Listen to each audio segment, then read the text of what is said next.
नमस्कार।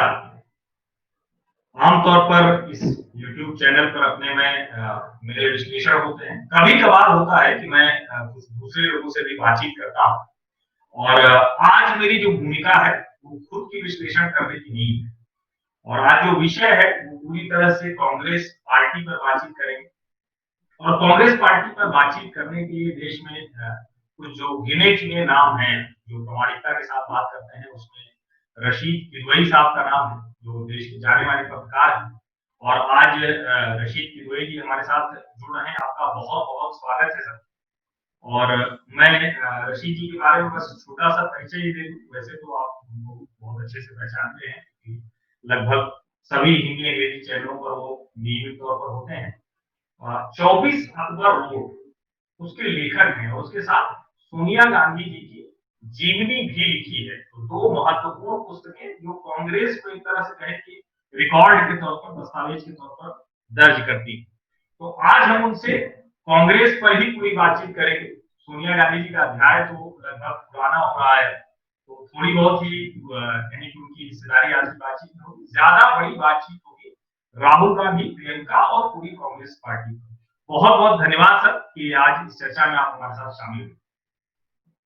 ये मुझे बहुत खुशी है कि हर्षवर्धन जी, जिनको मैं बड़ा सम्मान की दृष्टि से देखता हूँ, क्योंकि आप बड़ी बेबाक और कभी-कभी तीखी टिप्पणी भी करते हैं, लेकिन आपका स्वभाव बहुत अच्छा है, आप बहुत मिलनसार व्यक्ति हैं और हमारा आपका बहुत टेलीविज़न कार्यक्रमों में साथ रहा, डिबेट हुआ, हमारे और आपके कई बार विचार अलग होते थे, लेकिन जिस ढंग से आप तथ्यात्मक ढंग से बातें पेश करते हैं, वो मुझे बहुत अच्छा महसूस होता है। जी धन्यवाद सर। सर हम शुरुआत आज की बातचीत यहीं से करते हैं। जो सबसे बड़ा सवाल है कि कांग्रेस की असली समस्या क्या है? मुश्किल क्या है? कांग्रेस ऐसी क्यों दिख रही है? देखिए, कांग्रेस की समस्या क्या है, ये तो एक बड़ा शोध का विषय है। इस पे पूरा एक रिसर्च पेपर लिखा जा सकता है। लेकिन मोटी-मोटी तौर पे देखिए 2 तरह की समस्याएँ कांग्रेस के पास हैं। एक तो ये है कि वो चुनाव नहीं जीत पा रही है। वोट उसको ज़रूर मिल रहे हैं, लेकिन हमारे यहाँ जिस तरह का एक सिस्टम है, फर्स्ट पास द पोस्ट का सिस्टम है, कि मान लीजिए किसी को 51 वोट मिले, तो जिसको 49 वोट मिले हैं, वो हारा हुआ माना जाता है। तो कांग्रेस को पिछले चुनाव में 2014 के चुनाव में 10 करोड़ के करीब वोट मिले, दूसरी बार और भी ज्यादा वो 19 में 14-15 करोड़ वोट मिले, लेकिन फिर भी वो भाजपा से बहुत पीछे है, खासतौर से सीटों के मामले में। तो ये कांग्रेस की मूल रूप से जो इलेक्टोरल पॉलिटिक्स में जो चुनाव जीतना ही पूरा एक मकसद होता है, वो अपने मकसद में कामयाब नहीं हो रही है। दूसरी सबसे बड़ी प्रॉब्लम कांग्रेस की समस्या वो ये है, वो उसके शीर्ष नेतृत्व की है। और उसमें देखिए जो मीडिया है या हम जैसे लोग हैं, वो हम उमूमन नेहरू गांधी परिवार को दोषी मानते हैं, लेकिन मेरा अपने शोध के माध्यम से मैं आपको बताना चाहता हूँ कि बिल्कुल तस्वीर उल्टी है।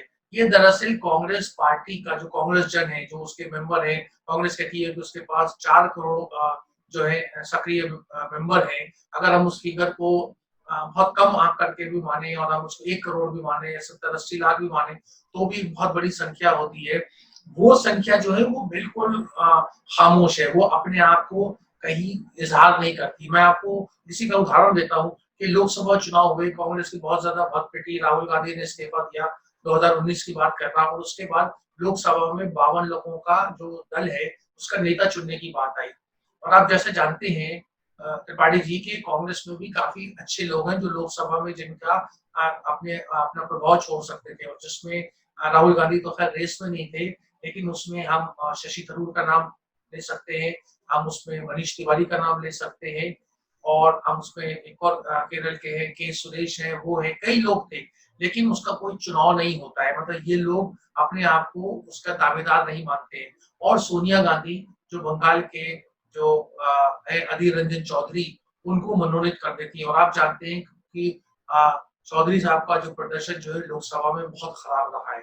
तो दरअसल कांग्रेस की सबसे बड़ी, कांग्रेस की तरफ से विरोध का स्वर कौन उठा रहा है? संजय झा, जो कांग्रेस के एक जो ऑल इंडिया कांग्रेस कमेटी है उसके सदस्य नहीं है, या इससे पहले शहजाद पुनेवाला, जिनको आप जानते होंगे, जिनका फिर कांग्रेस में कोई दमखम वाला नहीं है। मेरा प्रश्न ये है कि कपिल सिब्बल, शशि थरूर, इस तरह के जो नेता हैं जिनमें प्रतिभा नजर आती है, या ये जो सचिन पायलट या नए लोग हैं, इन लोगों ने कभी कांग्रेस की बातों को क्यों नहीं उठाया? क्या इनके खिलाफ कोई कार्रवाई हुई या उनको धमकी दी थी गई थी? ये आपने जो जहां आपने बात की उसमें दो सवाल हैं। एक हिस्सा है कि मैं पहले चला जाऊं ज्योतिरादित्य सिंधिया और सचिन पायलट जैसे नेताओं पर जो पार्टी से बाहर चले गए। दूसरा हिस्सा आप ही के जवाब में आया कि मैं कपिल सिब्बल, मनीष तिवारी, पी चिदम्बरम, अभिषेक मनु सिंघवी या ऐसे नेताओं पर जाऊं जो पार्टी में तो है लेकिन बहुत कुछ बोलते रहते, तो मैं बीच का रास्ता लेता हूँ। और बीच के रास्ते का सवाल ये है कि ज्योतिरादित्य सिंधिया तो पार्टी से बाहर चले गए, ये आपसे बेहतर कौन जानेगा कि सिंधिया क्यों बाहर गए? क्या सिर्फ और सिर्फ उनकी अपनी महत्वाकांक्षा इतनी बढ़ गई थी कि वो कांग्रेस छोड़ना चाहते थे? इसका जवाब मेरी समझ में नहीं है, क्योंकि उनको एक स्पेस जो चाहिए था वो कमलनाथ और दिग्विजय जी की जोड़ी नहीं है। ज्योतिरादित्य सिंधिया के साथ साथ अगर हम सचिन पायलट की बात करें तो उनको भी एक स्पेस चाहिए था जो अशोक गहलोत ने ले लिया। इसके बावजूद वो मुख्यमंत्री हैं, प्रदेश अध्यक्ष हैं, और संयोग से ये दोनों जो चेहरे आते हैं ये राहुल गांधी की टीम के हैं। और मुझे तो ये भी याद है कि 2019 के चुनाव के पहले और 2014 के चुनाव के पहले भी ये लगभग ये कहा जाता था कि टीम राहुल होगी तो उसमें यही लोग दिखेंगे, सिंधिया, पायलट, जितेंद्र प्रसाद, मिलिंद देवड़ा, अनाथा संगमा, ऐसे ढेर सारे नाम, मतलब मैं नाम लेता जाऊंगा तो बहुत लंबी सूची हो। और लगता था कि इतनी जब गैलेक्सी ऑफ लीडर्स है तो फिर मुश्किल कहां होगी। तो पहले मैं यही वाला सवाल करता हूं कि सिंधिया, पायलट जैसे लोग पार्टी से चले जाते और उनको पार्टी अगर नहीं रोक पाती है तो ये दोष किसका? नेतृत्व का, या फिर आप कहेंगे कि वो 4 करोड़ या 1 करोड़ या 70 लाख लोग जो हैं वो जिम्मेदार होंगे इसके लिए, या फिर एआईसीसी जिम्मेदार होगी? मतलब किस तरह से इसको देखें अगर देखने का नजरिया सामान्य व्यक्ति को देखना हो? हर्षवर्धन जी, देखिए, समझने की बात यह है कि राजनीति जो है वो कोई धर्म या आस्था का विषय नहीं है। जहां पर धर्म और आस्था में तो देखिए लोगों के जो विश्वास होता है वो पूरा अंधविश्वास होता है। लेकिन राजनीति में लोग सोच समझ करके अपना नेता चुनते हैं। उत्तर प्रदेश के एक पुराने एक नेता हुआ करते थे, भूतपूर्व मौर्य जी, अलीगढ़ के रहने वाले थे, और इंदिरा गांधी के समय में केंद्र में मंत्री भी रहे थे, और नरसिंह राव के समय वो कांग्रेस के महामंत्री थे। एक बार और उस समय अर्जुन सिंह और पीवी नरसिम्हा राव का बड़ा राजनीति में संघर्ष चल रहा था आपस में, आपको शायद स्मरण होगा। उस समय मैंने मौर्य जी से पूछा, मैंने कहा अर्जुन सिंह का साथ क्यों नहीं देते? तो मौर्य जी का जवाब बड़ा रोचक था। उन्होंने कहा कि देखो, हमारे यहाँ अतरौली में, उत्तर प्रदेश में एक कहावत है कि आदमी स्वाभाविक रूप से अपना नेता और अपना दामाद अपने से बेहतर चुनना चाहता है। और फिर उन्होंने बड़े पुरजोर ढंग से कहा कि और अर्जुन सिंह को मैं अपने से बेहतर नेता नहीं मानता। मुझे लगता है कहीं ना कहीं जिन लोगों के आपने नाम लिए, चाहे वो ज्योतिरादित्य सिंधिया हो, सचिन पायलट हो, या दूसरे नेता हो, वो राहुल गांधी को अपने से बेहतर नेता नहीं मानते थे या नहीं समझते हैं। 2004 से 14 तक पर्दा पड़ा रहा कि उनकी सत्ता थी, सोनिया गांधी यूपीए के आप जानते हैं जैसे सूत्रधार थी, तो उसमें किसी ने आवाज नहीं उठी। और जैसा वो शेर में भी कहा गया है कि कच्ची मेरे मकान की दीवार क्या गिरी, लोगों ने, प्यारों ने उसमें रास्ते बना लिए। अब आप देखिए वही स्थिति होती है।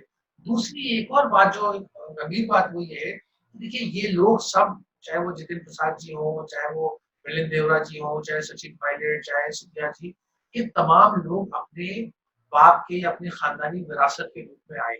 इन्होंने कोई कांग्रेस में संगठन का कोई अनुभव नहीं था, मतलब ये सीधे सांसद बने। उसके बाद जरूर उन्होंने संगठन की जिम्मेदारी संभाली। लेकिन जो दूसरे लोग जो होते हैं, जो पुराने लोग हैं, जिसमें हरीश रावत जी जैसे हैं, बीके हरि प्रसाद है, गुलाम नबी आजाद है, आनंद शर्मा है, ये लोग देखिए, इवन अशोक गहलोत की अगर हम बात करें, ये लोग सन 70 के दशक से कांग्रेस से जुड़े हैं तमाम जगहों। तो आप देखिए ऐसे जो संगठन के लोग होते हैं वो उमूमन पार्टी छोड़ के नहीं जाते, क्योंकि एक उनका एक कमिटमेंट हो जाता है, इतने लंबे रहते रहते कि जैसे कहता ना कि कौन जाए गालिब दिल्ली की गलियां छोड़ के, तो वो वाला एक फीलिंग आ जाती है, उसका थोड़ा सा अभाव है। तो मुझे लगता है ये एक तरीके का मिश्रण है। एक तो मौका मिला, दूसरी बात नेता के प्रति पूर्ण विश्वास नहीं है, क्योंकि देखिए चुनाव इंदिरा गांधी भी हारी थी, लेकिन इंदिरा गांधी को ऊपर लोगों का विश्वास था। इस समय कांग्रेस जो है अपना आत्मविश्वास खो बैठी है। उसको समझ में नहीं आ रहा है कि नरेंद्र मोदी जी को हराने के लिए क्या करें, क्योंकि राहुल गांधी जो कुछ करते हैं, अभी जैसे वीडियो आ रहे हैं, हर्षवर्धन जी आपने देखो। इस पे सर मैं आता हूँ, क्योंकि एक एक जरूरी बात है जिसको मैं चाहूंगा कि लोगों को इसको ये बात है तो ठीक से समझ में आई, वीडियो वाले तो बाद में आते हैं। अब आपने 2 बातें कही बड़ी महत्वपूर्ण, तो मुझे याद आता है कि ऐसा भी नहीं है, कांग्रेस की गति तो ये हो गई कि एस.एम. कृष्णा और टॉम वडक्कन भी छोड़कर चले। वो बहुत पहले से जुड़े हुए थे, उनकी भी उम्र हो गई थी, अब उनको जाना नहीं चाहिए था कहीं, वो क्या हासिल कर लेंगे, पूर्व विदेश मंत्री हैं, ये बड़े नेता हैं। हरीश रावत, अशोक गहलोत, गुलाम नबी आजाद या पूरी की पूरी ये जो लाइन है, ये लाइन भी वैसी ही थी जिसने अपने जीवन में सब कुछ कांग्रेस से हासिल किया था। अशोक गहलोत ये बयान दे देते हैं कि जो सचिन पायलट जो उनको मिल गया है, वो दरअसल गलती से मिल गया है, क्योंकि हमारे जमाने में तो बड़ी घिसाई होती थी, ईसाई के भी चलते थे, ये चलते थे, और इनको तो ऐसे ही मिल गया, 26 साल में उन्होंने सांसद हो गए थे।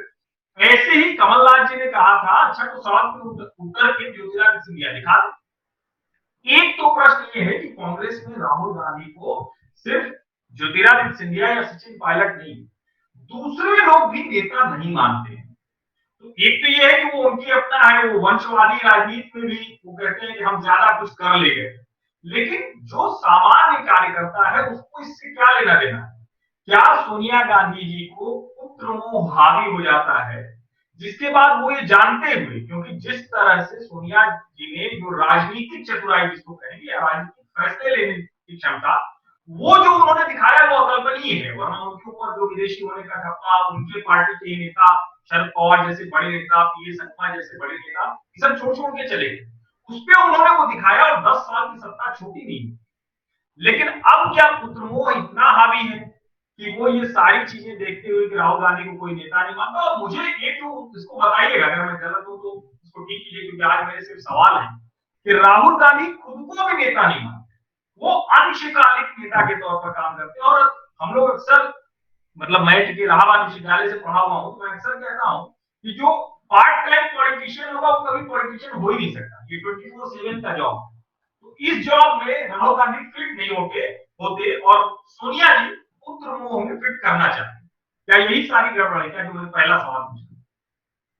देखिए हर्षवर्धन जी, आपने बहुत सही और बड़ा नपातुला सवाल किया है। देखिए प्रश्न यही उठता है कि कांग्रेस जन में, कांग्रेस का जो राजनीतिक दल के रूप में जो सिस्टम है, वो ही सोनिया गांधी की आंखों पर पर्दा डाले हुए है।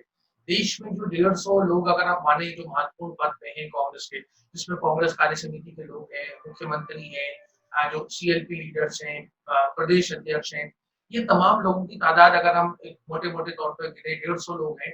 ये 150 लोग सुबह शाम, आज नहीं, 2007 से जब राहुल गांधी पहली बार महामंत्री बने, एक ही बात गाते रहते हैं कि राहुल गांधी लाइए, राहुल गांधी को सौंप दीजिए। देखिए राहुल गांधी जब आए 2004 में, 3 और 4 के समय, तो उनका ये आकलन ये था कि वाजपेयी जी को फिर से एक बहुमत मिलेगा, और वो ये चाह रहे थे कि विपक्ष में रहते हुए वो कुछ सीख लें।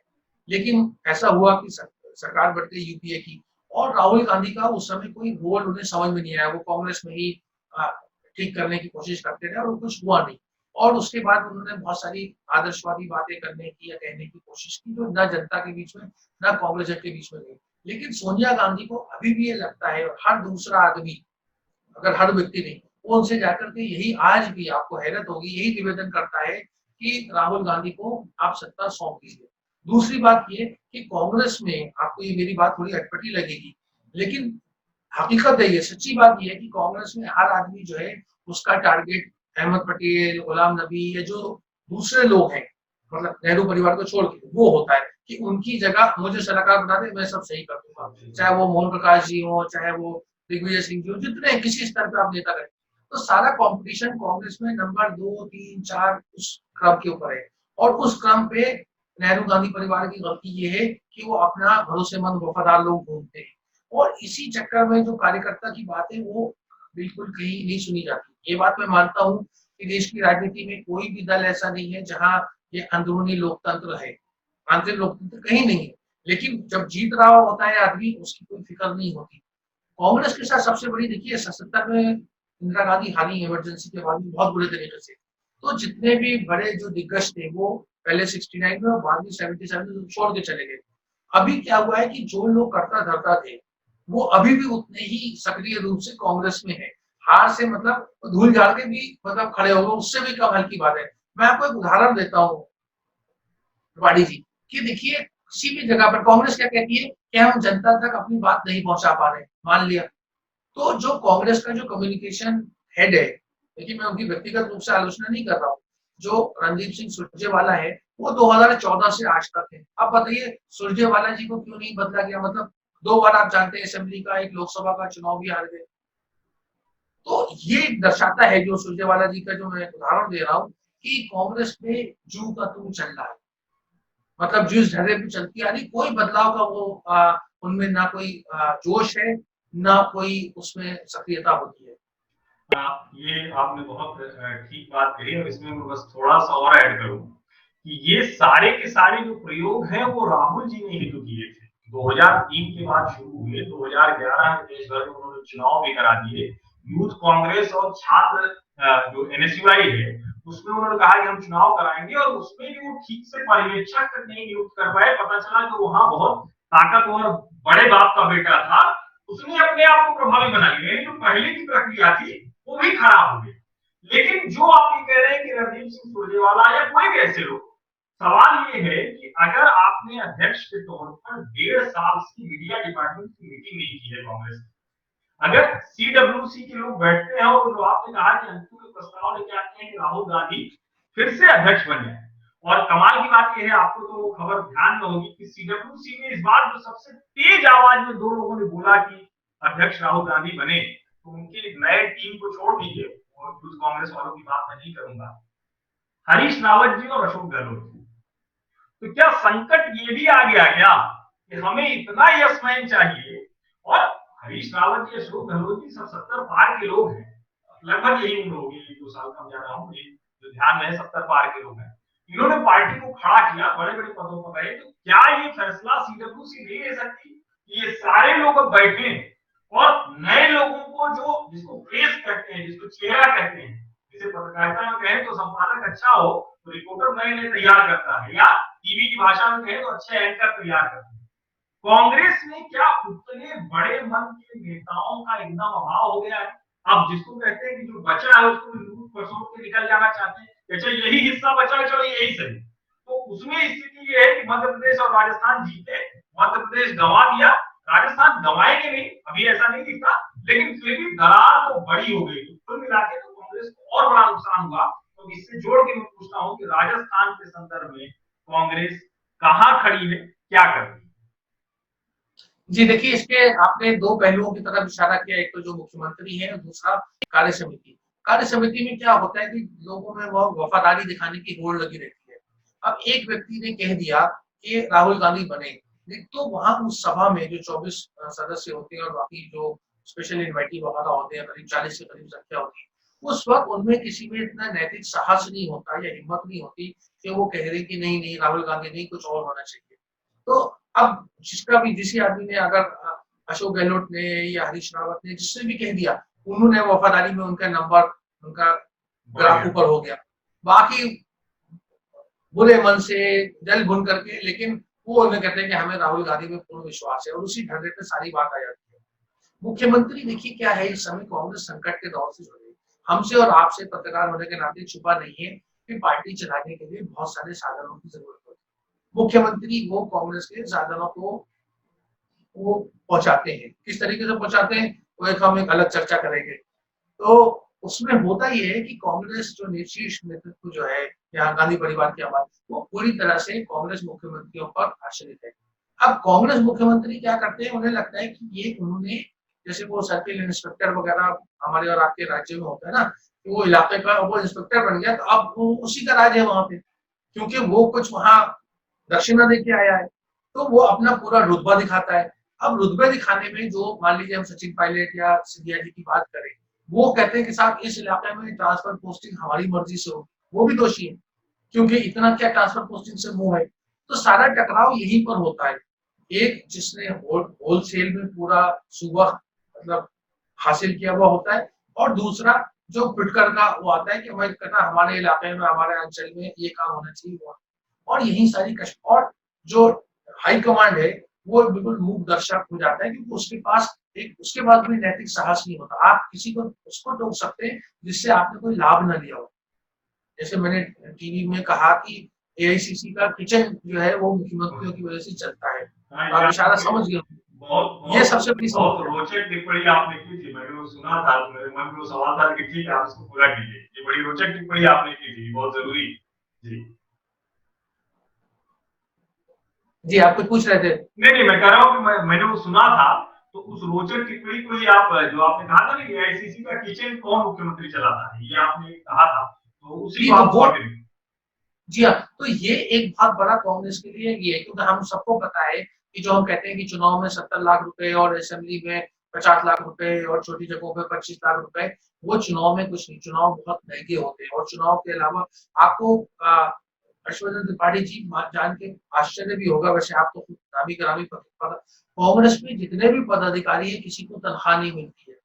अब वो लोकसभा के मेंबर नहीं है, वो राज्यों में असेंबली के मेंबर नहीं है, तो उनका जीवन यापन कैसे होगा? मतलब अगर हम माने कि सब लोग ईमानदार हैं, आप ये बताइए राजनीतिक दलों में तनख्वाह क्यों नहीं मिलती है?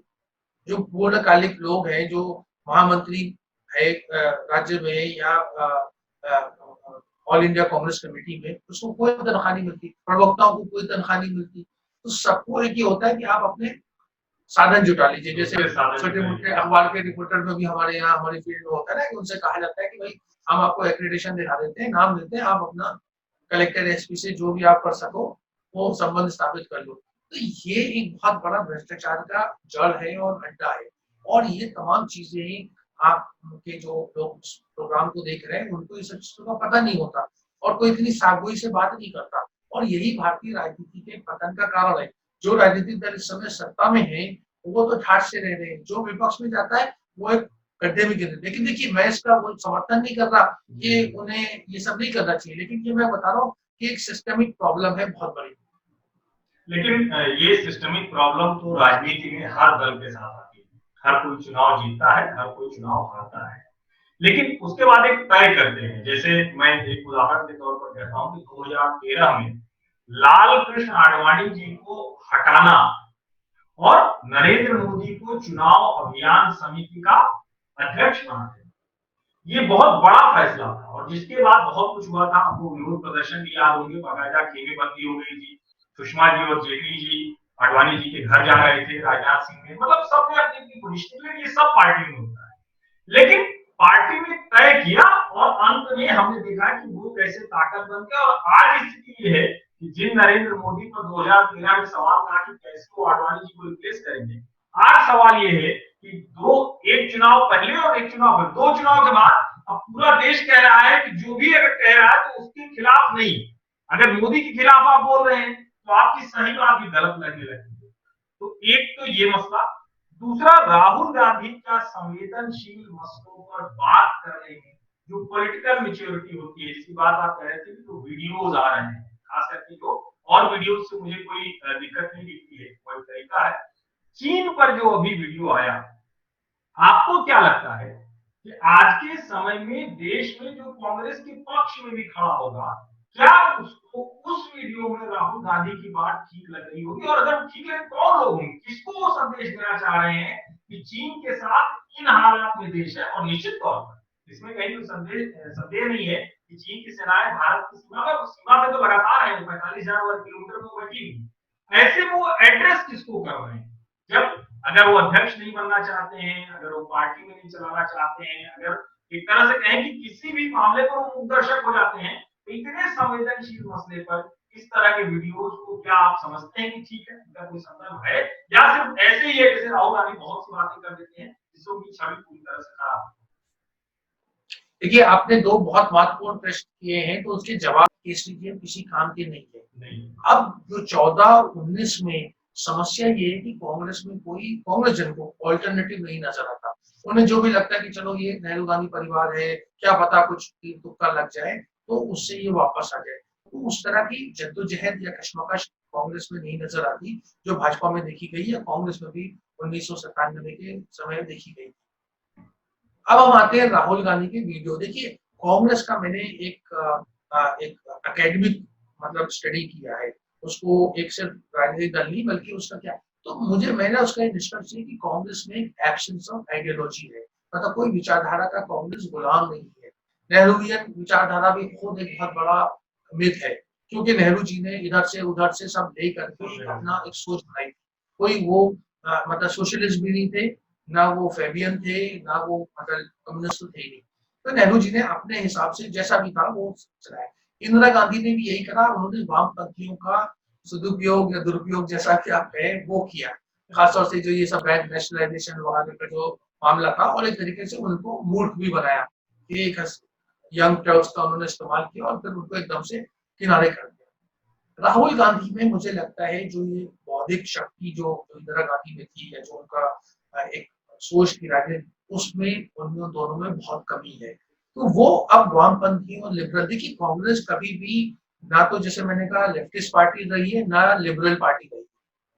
आज विडंबना ये है कि कांग्रेस जो है वो लेफ्टिस्ट और लिबरल एजेंडे में घिर गई है, क्योंकि राहुल गांधी को वो जो लेफ्टिस्ट और लिबरल जो दवाई बताते हैं या नुस्खा बता रहे हैं, इलाज बता रहे हैं, वो राहुल गांधी उसको कबूल कर लेते हैं।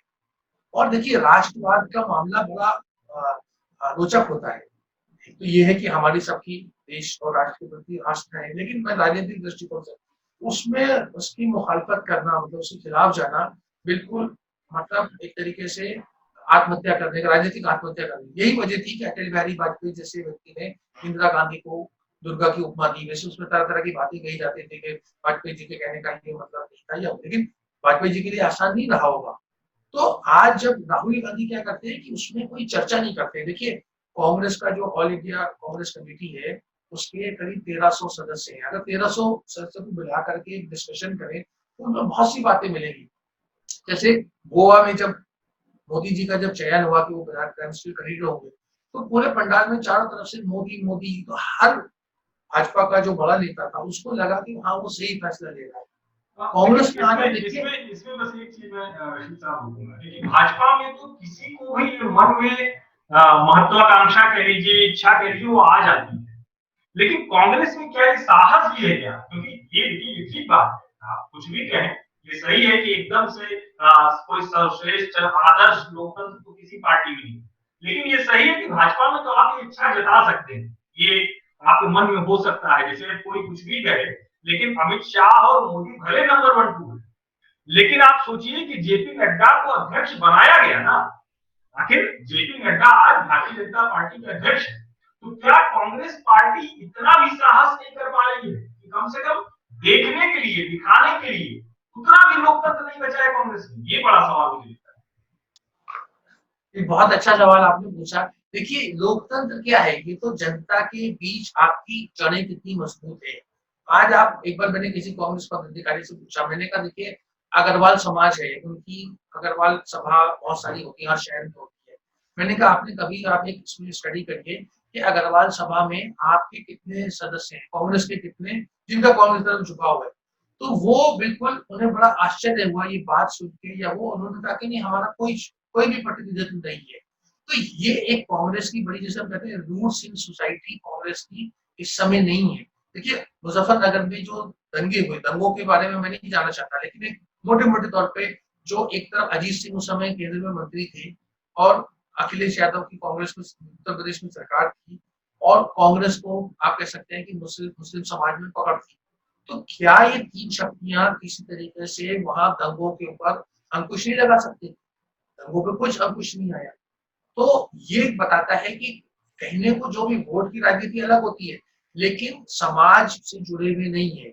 आज भाजपा का जो एक बहुत बड़ा मुझे लगता है कारनामा है, वो उसमें संघ का भी श्रेय जाता है कि उनकी रूट्स इन सोसाइटी है। आप कहीं भी चले जाएं, किसी भी शैक्षिक संस्था में चले जाएं, कहीं भी चले जाएं, आपको हर जगह संघ से जुड़े हुए या संघ की विचारधारा को मानने वाले लोग मिल जाएंगे। तो ये एक कांग्रेस की बहुत बड़ी कमी और कमजोरी रही है, जिसकी वजह से इस किस्म का तमाम बिखराव नजर आ रहा है।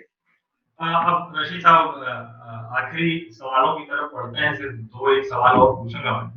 एक तो ये कि अब आपको क्या लगता है, क्योंकि देखिए गांधी परिवार के बाहर जाने का जो आपने बताया कि मान लीजिए हरीश रावत अशोक गहलोत ने कह दिया, तो जितने लोग सीडब्ल्यूसी में बैठे हैं सब कहेंगे कि बस राहुल जी आए, और दबाव भी बहुत बन रहा है।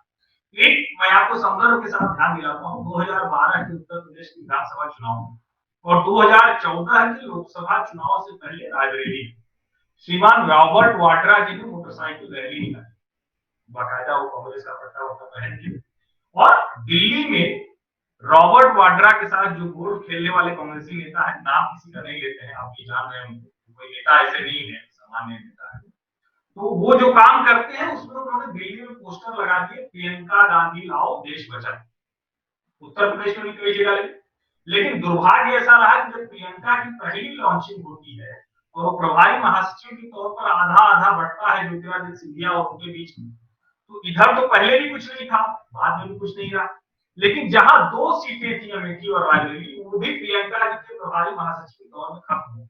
तो क्या गांधी परिवार का पूरा कहें कि एक्सपोज होना था, या कहें कि राजनीतिक तौर पर अब उनको अपने को पीछे लेना चाहिए, लेकिन अंतर्द्वंद ऐसा है, और जिसको कई लोग कहते हैं, मैं नहीं जानता हूँ, आप जानते होंगे शायद, कि जो डाइनिंग टेबल पर भी 3 लोग बैठे हैं, वो भी अब थोड़ा अलग अलग सोचते हैं। प्रियंका गांधी अपने राजनीतिक भविष्य को लेकर बहुत सचेत हो गई है और बहुत स्ट्रेटेजिक मूव कर रही है, इसीलिए वो यूपी की बात कर रही है। उनको पता है कि 2024 में देर है, और उनको ये भी पता है कि मोदी के सामने तो बिल्कुल खड़े होने की कोई गुंजाइश नहीं, तो वो उत्तर प्रदेश की तरफ जा रही है, और जहां पर अलग अलग तरीके के उभार, अलग अलग तरीके की जो भी कह लें, उसको कोशिश कर रही है।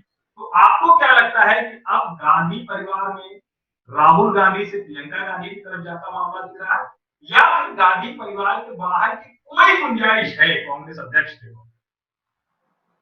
ये आपके सवाल में ही सारे जवाब छुपे हुए हैं। गांधी परिवार कांग्रेस की सबसे बड़ी ताकत और सबसे बड़ी कमजोरी है। आप कहेंगे कि ये ऐसा विरोधाभास वाला वाक्य मैंने क्यों बोला? ताकत इसलिए है, तथ्यात्मक बात करूंगा, चुनाव होते हैं तो आप भी जानते हैं सभी राजनीतिक दल में स्टार कैंपेनर्स होते हैं, और उस स्टार कैंपेनर की एक लिस्ट जो है वो चुनाव आयोग को दी जाती है। कांग्रेस की स्टार कैंपेनर जो गांधी परिवार के सदस्य होते हैं, और उसके बाद जो कैंडिडेट्स की तरफ से जो मांग होती है, वो आपको बड़ा फिर रोचक बात लगेगी, उसमें कोई भी कांग्रेस जन नहीं होते, उसमें राज बब्बर जी होते हैं, नागमा मुरारजी होती है, जो उर्मिला जितने समय हुई कांग्रेस में, मतलब जो सिनेमा या सिद्धू, हमारे जो पंजाब के नवजोत सिद्धू, जो बोलने में महारत हासिल रखते हैं, एक सेलिब्रिटी स्टेटस जो होता है, चाहे वो फिल्म के हो या क्रिकेट के हो या किसी भी मतलब उससे जुड़े हुए होते हैं, ऐसे लोगों की डिमांड होती है। तो गांधी परिवार, और उसके बाद बिल्कुल ये आ गए, और जैसे जो कांग्रेस में जिनकी हम बड़ी बड़ी बात करते हैं, यही दर्शाता है कि ज्योतिरादित्य सिंधिया जैसे व्यक्ति क्यों अपना खुद चुनाव हार गया। तो ये एक बात रही जो उनके पक्ष में जाती है नेहरू गांधी परिवार। कमजोरी की बात जो आपने बड़ी सरसरी तौर से कही थी, लेकिन बड़ी गंभीर बात है, वो ये कि एक से ज्यादा नेहरू गांधी परिवार के सदस्यों का होना।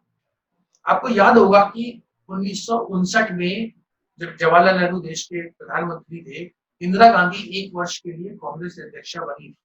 नेहरू से किसी ने पूछा तो नेहरू का जवाब बड़ा दिलचस्प था। नेहरू तो बहुत ही मतलब कॉन्फिडेंट आदमी थे।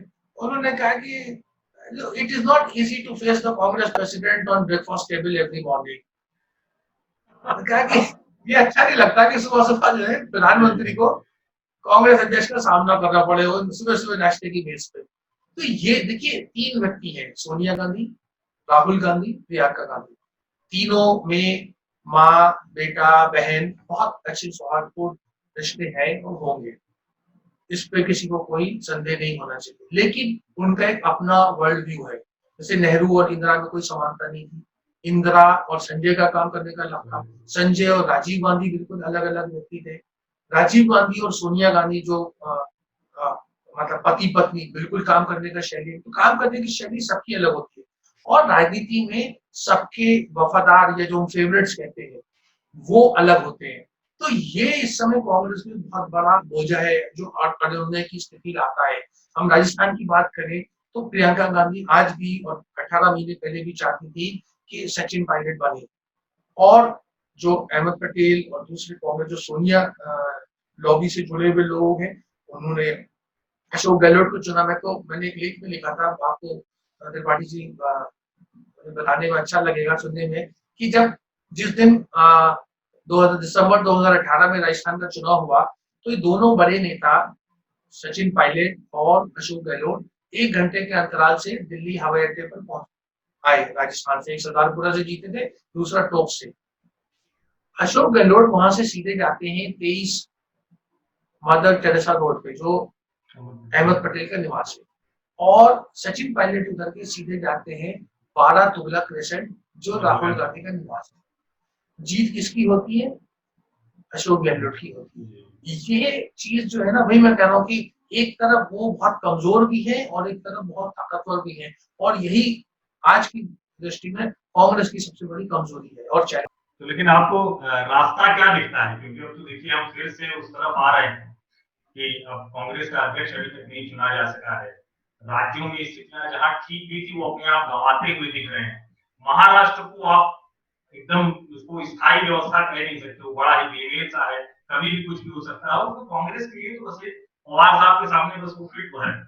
तो सवाल ये है कि पार्टी को कुछ बेहतर करने की कोशिश में कुछ लोग लगे भी हैं, कुछ मंशा भी है, या फिर सिर्फ ये हम लोगों के पत्रकारों के मन में है कि लोकतंत्र मजबूत होना चाहिए, तो कांग्रेस पार्टी मजबूत रहे, इसलिए हम उसको हर बार चर्चा करते हैं। ऐसा कुछ अब चर्चा करने भर का रह गया है या नहीं रह गया? ये मेरा आखिरी सवाल।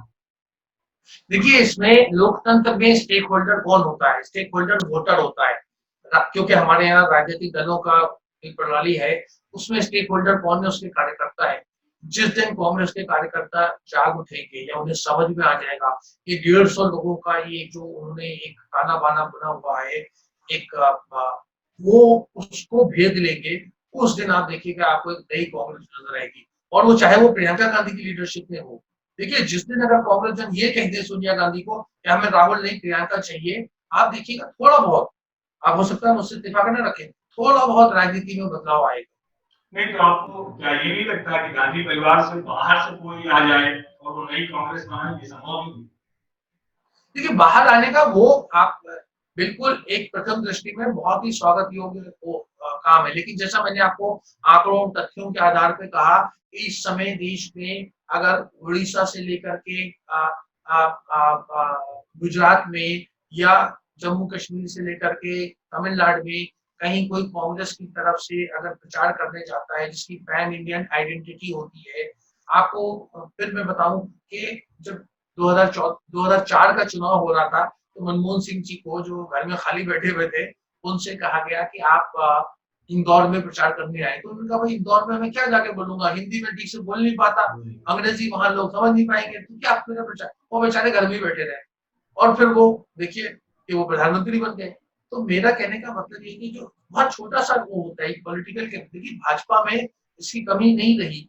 सुषमा जी भी एक अच्छी पूरे जो थी, बहुत ही अच्छी वक्ता थी, पूरे देश में उनको लोग पहचानते थे। इस तरीके से अडवाणी जी थी। तो काफी कांग्रेस में जिस दिन इस तरह के 4 नेता बड़े पैदा हो जाएंगे, आप देखिएगा, आप पूरी कांग्रेस की कार्य समिति देखिए, सब या तो वो सांसद नहीं है या राज्यसभा के मेंबर है। बड़े बड़े कौन लोग हैं? वो बड़े बड़े, तो वो जिस दिन वो तिलिस्म टूटेगा, उस दिन आप देखिएगा कि कांग्रेस के असली चेहरा नजर आएगा।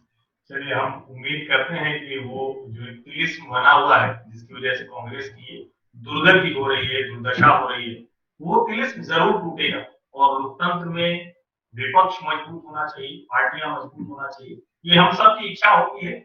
लेकिन उस इच्छा को पूरा करना वो राजनीतिक दलों की खुद की इच्छा शक्ति पे निर्भर करता है, कांग्रेस पार्टी पर। जी, आप कुछ बस एक चीज मैं जोड़ना चाह रहा था बस। देखिए हर्षवर्धन जी, देखिए कांग्रेस एक पुरानी पार्टी है, इसमें तो कोई शक नहीं। उसका इतिहास आप जितना पीछे ले जाएं, 135 साल ले जाएं या 50-60 साल पीछे ले जाएं, तो वो उसको उसी समय में गिरते गिरते भी, जैसे मुगलों के साथ में हुआ, एक बड़ा एक किस्सा है जो बादशाह सुलेमान बादशाह कहलाते थे, जिनके बारे में ऐसी मान्यता है कि उनके पास जो जिन भूत प्रेत वगैरह का बहुत सारा कब्जा था, तो उनसे वो बहुत सारे काम देते। तो उनका जब निधन हो गया, तो वो जिन्नातों को बात पता नहीं चली, तो दीमक लग गई। जिस कुर्सी पे वो बैठे थे, दीमक लग गई, और उनके हाथ में एक ऐसी छड़ी होती थी, जिस छड़ी के दम के ऊपर उनका हजरत सुलेमान का हुकूमत चलती थी। तो जब दीमक नीचे से ऊपर ऊपर खाती खाती लकड़ी को खोखला करते हुए, जिस दिन वो छड़ी उनके हाथ से गिरी, उनके असा कहलाता था, असा उनके हाथ से गिरा सुलेमान को, तो जिन्नातों को पता चला कि ये तो सुलेमान गुजर चुके हैं। तो यही तो दीमक खा रही है अभी, समय लगेगा। बहुत बड़ी बात आपने कह दी। और मुझे लगता है कि कांग्रेस के कार्यकर्ता, शुभचिंतक, जो सचमुच चाहते हैं कि कांग्रेस जो है वो कुछ ठीक रहे, ये जो बादशाह सुलेमान वाली कहानी है, बहुत गूढ़ कहानी है। छड़ी तक दीमक पहुँच गया है, कहाँ तक पहुँचा है आपको देखिए, टिप्पणी मैं नहीं करूँगा। लेकिन निश्चित तौर पर शायद वो समझ आएगी, तभी कांग्रेस पार्टी की बेहतरी हो पाएगी। बहुत-बहुत धन्यवाद सर आपका। हम लोगों ने कोशिश की कि बिना बहुत जिसको कहते हैं टीवी वाली डिबेट से अलग थोड़ा-सा शांति से बातचीत की, और उम्मीद मैं करता हूँ कि दर्शकों को भी बहुत सी ऐसी बातें समझ में आई होंगी, जिसको लेकर वो कांग्रेस के प्रति, गांधी परिवार के प्रति, या जो कुछ ओवरऑल जो एक पॉलिटिकल सिनेरियो है, उसमें बहुत कुछ वो चीखते चिल्लाते नहीं समझ पाते हैं, वो यहाँ समझ पाए होंगे। आप सभी लोगों का बहुत-बहुत धन्यवाद।